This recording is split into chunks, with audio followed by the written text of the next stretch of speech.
It's such a fine morning. Yeah, it's bright and cool and really pleasant. The light is good too. How far do we have to go? Not much. We are almost there. A little more time and we'll be there. It's so lovely and green everywhere. I'm just longing to reach the place. What will we get to see there? I mean, what kind of birds? Shh, take it easy. Don't get so excited.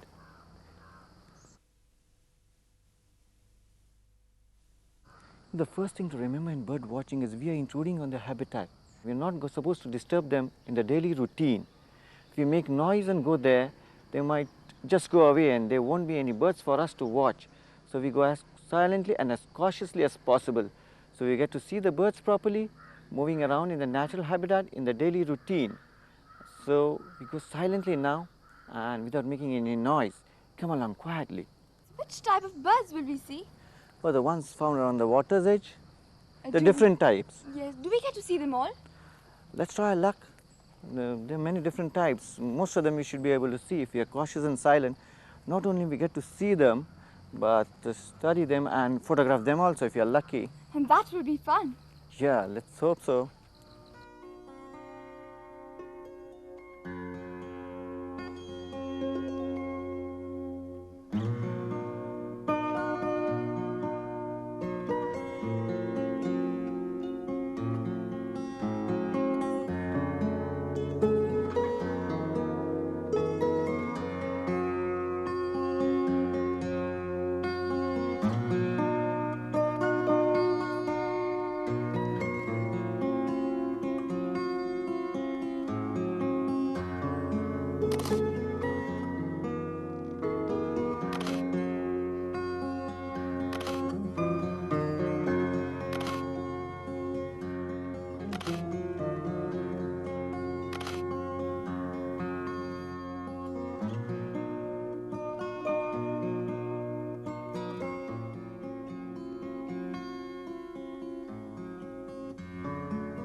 You see that bird over there? That's a lapwing, isn't it? Yeah, it's a lapwing, but it's called a red wattle lapwing. You see a bit carefully, you can see the red wattles near its beak. Yes, I can see them clearly.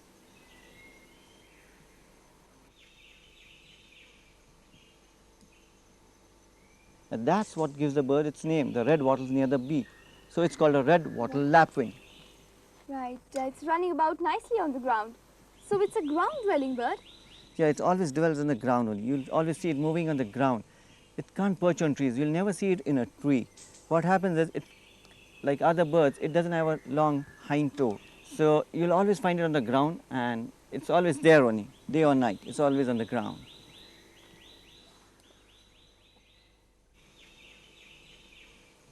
I've often heard this bird call. Does it just keep calling or is that its alarm call? It calls sometimes, but mostly what you hear, the agitated long time chattering the call, that's the alarm call. What happens is this bird is always on the ground and is the first to become aware of the predators or the enemies like cats, dogs, snakes, and even in the jungle, a leopard also. So as soon as it notices these things, it gives out its alarm call and keeps on giving till the enemy is in sight or goes away. Really, I've often heard it call even in the middle of the night. Since it's on the ground day or night, that's the first bird to become aware of the predators. And so it gives out the call and the other animals and birds, they heed the call, they become alert. And it helps the other animals and birds a lot. As it's a ground-dwelling bird, it nests also on the ground. Naturally, since it's dwelling on the ground, its nest also has to be on the ground. It can't perch on trees. So it doesn't have a nest as such, but even a shallow scrape in the ground or even bare rock or bare soil is enough for it.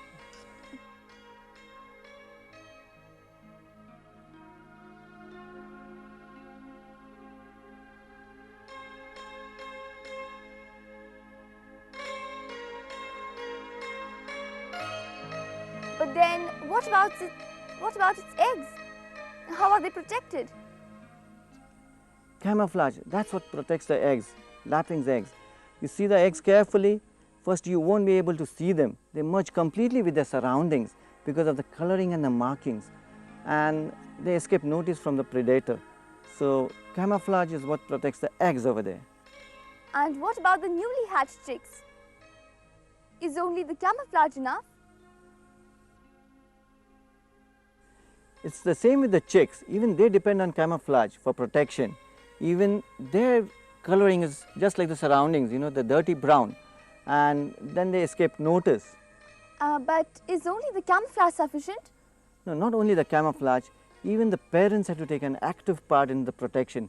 What they do is, when an intruder or a predator is coming close to the nest or the chicks, what they do is they put up a big racket. They keep on calling and flying over the head of the predator, and they keep on dive bombing, and they keep on calling continuously. And what else they do is, they sometimes indulge in a broken wing display. They give out the alarm call, and immediately the chick, you know what it does? It freezes on the ground. It will stretch out its neck and merge with the ground, and it will stay in that position till it gets an all clear call. And meanwhile the parents, they'll try to act as if they are injured. The wing is broken or they are injured, and they keep on flopping on the ground. The predator, finding them an easy prey, tries to go behind them.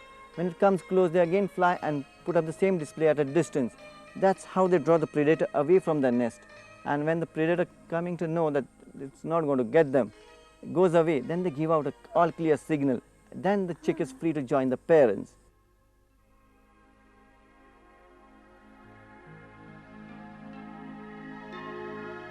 What does the lapwing feed on? It feeds on insects. Since it's a ground dwelling bird, it feeds on the insects on the ground, and it does a lot of good to us, keeping the interest population in check. That was very interesting.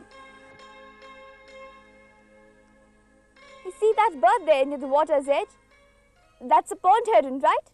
The one close to the water's edge, merging almost with the bushes? Yes. Right, that's a pond heron.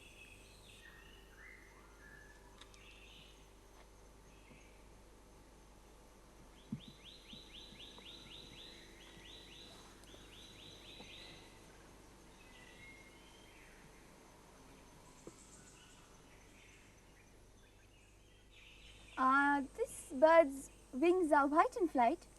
Yeah, when it's sitting like that, it merges with its surroundings.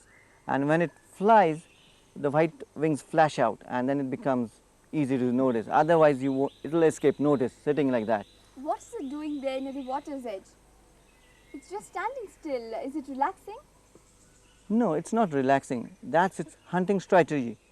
You see the coloring? It's merging with the bushes, and will stand stock still, waiting for its prey to come close by.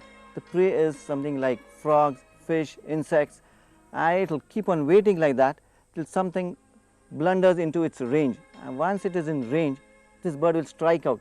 Right now you can't see the neck, but when it's now you can see the neck. It's got a long neck and a pointed beak. So it will lash out with the neck and the beak and catch the prey. Does it always stand and catch its prey? That's the hunting strategy, but some of these birds, you know, they learn to adapt. I've seen one pond heron. Once I was in a river bank, and then there was a lot of water hyacinth upstream, and some of the bunches, they used to float downstream along with the water. So one of these pond herons, it was riding the hyacinth and flowing along with it, floating along with it, and whatever used to come near the hyacinth, it used to grab, and that was a run of say something like 200-300 meters. It used to float along with the hyacinth, then the water used to flow through some rocks. It used to fly back and again come and land on another bunch and again take a ride downstream. So it was saving its energy and catching more prey also. That must be really smart. So this bird nests in trees. Yeah, they nest in trees, they nest in a colony sort of, and so with some other water birds, and that's called a heron, right, heronry. And that tree could be near the water or even in the middle of a town.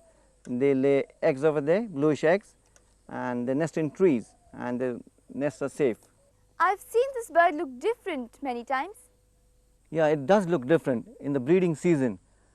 These birds, what happens is, they get a different kind of plumage during the breeding season, and they look very attractive. For example, this pond heron, it will get two narrow plumes on its head, and the feathers on the back will be maroon colored, and it looks like an altogether different bird. Sometimes you won't believe this is the same drab pond heron, and it looks very attractive during the breeding season. Must be a wonderful sight. Yeah.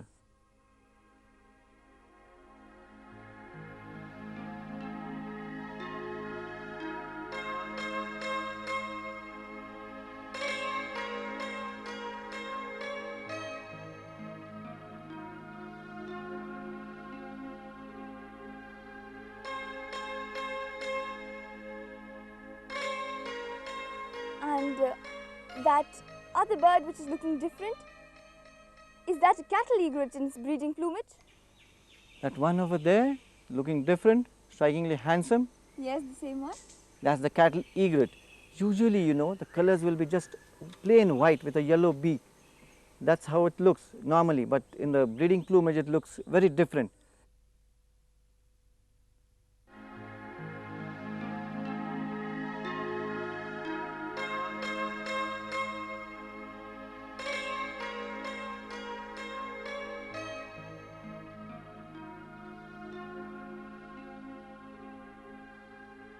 You know why it's called the cattle egret? No. You'll always find it in company of cattle, riding on their backs or walking along with them. What happens when the cattle walk along the ground grazing or just plain walking, they disturb the insects in the grass and the insects come out. Then this cattle egret, it finds an easy prey, it feeds on insects, and it's very easy for the cattle egret to catch them and eat them. So it's always in the company of cattle. So this bird also nests in trees.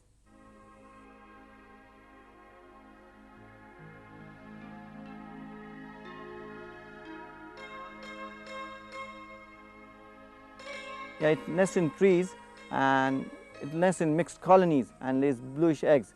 This bird also nests during the monsoons, and during the breeding season it undergoes a transformation. The back, the neck, even the beak and the eyes, they change colors and look strikingly handsome, really attractive.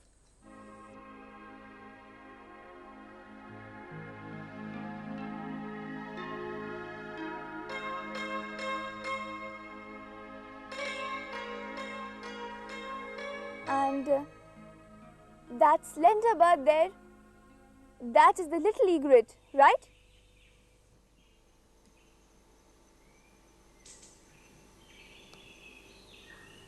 Its beaks and its legs look different. The white one only, but slightly thinner than the other ones, Yes, that one. that's the little egret. You can differentiate it from the cattle egret with the color of its beak and the legs. It has black legs and a black beak and yellow feet. That's how we can tell a cattle egret and a little egret apart. And during the breeding season, it looks gorgeous. It develops dainty plumes called egrets, and on the back and chest, then it has a nice crest also on its head, and it looks really beautiful. Some years ago, in the years gone by, there was a lot of demand for these dainty plumes called egrets, and the egrets used to be farmed in a part of North India. These egrets are a gorgeous sight in their bleaching plumage. I just love watching them. Yeah, indeed they are. Yes, it's really nice to see them. You see the median and the large egrets, even they look different, but they don't develop a crest. But the filamentous feathers on the back of the chest and the color near the eyes, that gives them a different look. I just keep on watching them, you know. I could spend hours watching these egrets in breeding plumage. They're really a lovely sight. Yes, I can see that. It's really nice. Hi friends, we've just been on a bird watching tour with noted wildlife photographer Mr. Milind Gupte. He's been indulging in this hobby of bird watching since his childhood and has recently launched a beautiful book on birds with coloured photographs. His pictures have won an international acclaim. Wasn't it refreshing and fascinating to take a glimpse into this world of our avian friends? The variety of colours are just a joy to behold. Many of these birds are very useful to us. They keep the harmful insect population in control. There are a lot more trips to come, and there is a lot more to know about birds and bird watching in our future trips with Milind, and a lot more to see from this treasure of our Mother Nature. Today we saw some birds which we find near our nearest pond. There's a lot more to come. Until then, from Rati and Milind, bye.